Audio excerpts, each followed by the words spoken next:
Hey guys, welcome to Jitu Roy blog.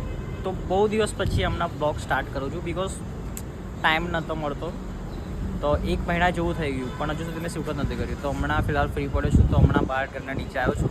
પણ અત્યારનું વાતાવરણ તો ગાઈઝ બહુ જ ખતરનાક છે. ગાડી પવન બી બહુ છે ગાઈઝ. જો પેલી સાઈડ તો ટ્રાફિક જ છે. ફિલહાલ તો હમણાં અહીંયાથી જઈશું, ગાડી આવે છે તો ગાડી લઈને જઈએ. જે હાઈવે પાસે જે ટ્રાફિક છે કેટલું ખતરનાક ટ્રાફિક છે ને પેલી સાઈડ કેટલું ગંદુ ટ્રાફિક જામ થયું છે ગાઈસ. જે આઈ થિંક ગોલ્ડન ચોકડીથી લઈને આ સાઈડ સુધી છે, ટ્રાફિક જ ટ્રાફિક છે. વરસાદ ચાલુ થઈ ગયો છે, ખબર નહીં જવાશે કે નહીં જવાય, આઈ ડોન્ટ નો. પણ એનો તો ખતરનાક વાવાઝોડું સાથે વરસાદ આવશે એવું લાગે છે. પેલી સાઈડ તો કશું દેખાતું જ નથી. એકવાર 5મા માળ પાસે જઈએ અને ત્યાં આગળ જોઈએ તો ત્યાંથી હાઈવેનો વ્યૂ કેવો દેખાય છે. બિકોઝ વરસાદ પડે છે એટલે ટ્રાફિક તો ત્યાં આગળ બહુ વધારે જામ છે. હાઈવે પાસે તો જો કેટલું ખતરનાક ટ્રાફિક જામ છે.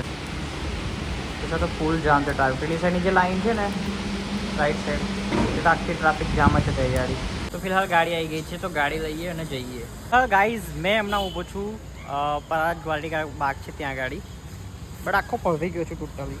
રેનકોટ આખો પલળી ગયો છે તો અહીં ગાડી મૂક્યો છે ને મેં તો આખો ટોટલી પલળી ગયો છે બધી જગ્યા પરથી. તો ઢીંગુને હમણાં અહીંયા પરાજ વાટિકા બાગ છે ત્યાં ગાડી પાસે બોલાવી છે તો આવશે તો પછી જઈએ હેર કટિંગ કરવા માટે. હેર બી બહુ મોટા થઈ ગયા છે. એ ગાઈસ હજી બાકી 500 ગ્રામ. ધ્રુવી એમાં બધામાં સહકાર આપે છે કારણ કે એને બધી રિપોર્ટ બહાર પાડવાની આ બધામાં બોલ કરે છે કારણ કે એને કોઈ ભાવ નથી આલતું. એટલે એને એવું છે કે હું બધામાં બોલું તો બધામાં જોવે. એની બેન છે અને બેને એને બગાડી દીધો છે વધારે પડતો. કશું કામ નહીં કરાવતી અને વાસણ ઘસાવ. સો ગાઈસ યે હે મેરા ગ્રુપ. आज इसकी बर्थडे है. ઢીંગુની બર્થડે હવે 5 મિનિટ લેફ્ટ માય બર્થડે. એ વાવ હેપી બર્થડે. રિવીલ નહીં થાય આ કેક, સોરી. કેક હમણાં રિવીલ નહીં થાય. યાર શું કેક છે. ગાઈસ આજે ઢીંગુની કેક. જીતુ સો સુપર યાર. ઢીંગુ વાળી હેપી બર્થડે ટુ યુ.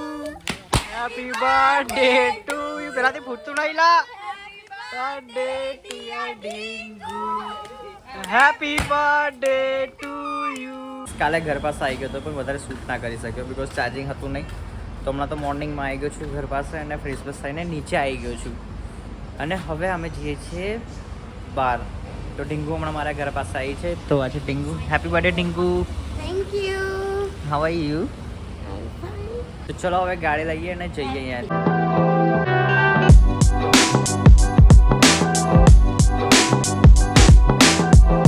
તો ગાઈઝ મેં હમણાં આવ્યો છું નમૂના ઘર પાસે, થોડું કામ છે એટલા માટે. તો ફિલહાલ મેં હમણાં અહીંયા ઊભો છું પાર્કિંગમાં.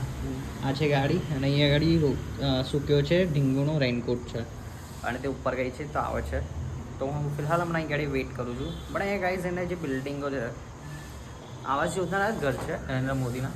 પણ એના ઘરના છે ને બહુ ઊંચા છે હાઈટમાં, બહુ મસ્ત દેખાય છે એને જેવું. ચલો ગાઈઝ ઢીંગુ થઈ ગઈ છે રેડી ને હવે અમે જઈએ છીએ કઈ જઈએ છીએ અચ્છા પછી રિવીલ કરીશું. હમણાં ફિલહાલ જઈશું બહાર, જોઈએ છે કોઈ જગ્યા મસ્ત સ્પેસ દેખાય ત્યાં આગળ ફોટોશૂટ કરીએ. ગાઈઝ અમે આવી ગયા છે જયપુર વન કવચ, જે વડોદરાથી આઈ થિંક 40 કિલોમીટર જેવું છે સમથિંગ. તો આ છે વન કવચ. હવે અહીંયાથી અંદર જવાનો રસ્તો છે. ગાઈઝ અમે એન્ટર થઈ ગયા છે જયપુર પાસે વન કવચમાં અને અહીંયાથી જવાનો આ રસ્તો છે, બહુ જ મસ્ત રસ્તો છે. જગ્યા તો ઓસમ છે અહીંયા. ગાઈઝ દેખો આને શું કહેવાય, બેસવાનું છે બે. આ તો ગાઈસ મારો લુક હું રિવીલ કરી રહી છું હવે. તો આ છે ઢીંગુનો લુક. My final look. તો અહીંયાથી ઉપર જવાનું છે. અહીંયાથી જે નજારો છે ગાઈઝ બહુ મસ્ત છે. હવે અહીંયાથી ઉપર જઈશું. આ એક જગ્યા છે બે મસ્ત, અહીંયાથી આખું રાઉન્ડ ફરવાનું છે અહીંયાથી. તો અહીંયાથી ઉપર જવાનું છે. Let's go. અહીંયાથી જ ઉપર ચડી જાઓ. ગાઈઝ અહીંયાથી કેટલું ખતરનાક દેખાય છે. મને સૌથી બેસ્ટ જે જગ્યા લાગી છે ને અહીંની લાગી છે. અહીંથી જે ઉપર જવાનું છે અહીંનું વ્યૂ ગાઈઝ મસ્ત દેખાય છે ઉપરથી. જો લુક એટ જો. Okay sorry. અહીંયા ગાડી રિયલ ભાલુ દેખાયું છે. ભાલુ પેલા દૂરથી તો એવું લાગ્યું કે અસલી હોય એવું ભાલુ લાગ્યું મને તો. મારા બ્લોગરે એક લાલ લિપસ્ટિક મારી છે અને એક કાળી લિપસ્ટિક મારી. ગાઈઝ હવે અહીંયાથી નીકળીએ અને જઈએ વિરાસત વન. તો અમે લોકો હમણાં આવ્યા છીએ વિરાસત વન પાસે. તો આ છે વિરાસત વન. આ છે વિરાસત વનનો મેપ. ગાઈઝ અહીં ગાડી તો પાણી જ નથી, ખાલી થઈ ગયું. બાકી અહીં ગાડી પાણી હોય છે, અહીં ગાડી પાણી હોય છે પણ હોય છે પણ કેટલું મસ્ત દેખાય છે અહીંયાથી. ચલો હવે અહીંયાથી જઈએ ઘરે.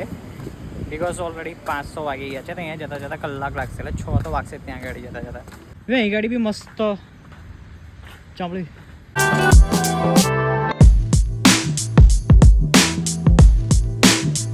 ગાઈઝ બરોડામાં આવી ગયા છે હમણાં અમે ઊભા છે ગાડી નમૂના ઘર પાસે. ગાઈઝ આ બાજુથી અવાજ છે જો ખતરનાક છે ને. તો ગાઈઝ કાલ રાત્રે મેં ઘરે આવી ગયો હતો પણ થોડું શૂટ કરવાનું બાકી રહી ગયું હતું. તો અત્યારે હું હેર કપાવવા માટે જઉં છું. થોડા મોટા બહુ થઈ ગયા છે તો હેર કટિંગ કરવા માટે જઈએ. તો ચલો ગાડી લીધી અને જઈએ. ગાઈઝ ઘર પાસે હમણાં આવી ગયો છું ને હેર કપાઈને કંઈ આવી ગયો છું ને આવા દેખાય છે. ખાલી નોર્મલ સેટ જ કરાયા છે ખાલી જોવા માટે કેવા લાગે છે. વધારે સેટ નથી કરાવ્યા એટલે ખાલી નોર્મલ ખાલી સાઈડ પર સેટ કરાયા છે. હવે ફ્રેશ થઈએ. અત્યારે બી લાગે છે વરસાદ પડે એવું લાગે છે. તો ફ્રેશ થઈ ગયો છું. ફ્રેશ થઈને નીચે આવી ગયો છું અને હમણાં હું જઉં છું પાછો બહાર થોડી યાર. તો હમણાં તો વરસાદ પડે એવું લાગે છે યાર. બ્લેક આખું વાદળ થઈ ગયું છે. કાલના જેવો વરસાદ ના પડે તો સારું છે. પાક પડી જશે અને રેનકોટ બી છે નહીં તો ખાલી ખોટો પોપટ ના થાય તો સારું છે. તો ચલો અહીંયાથી જઈએ.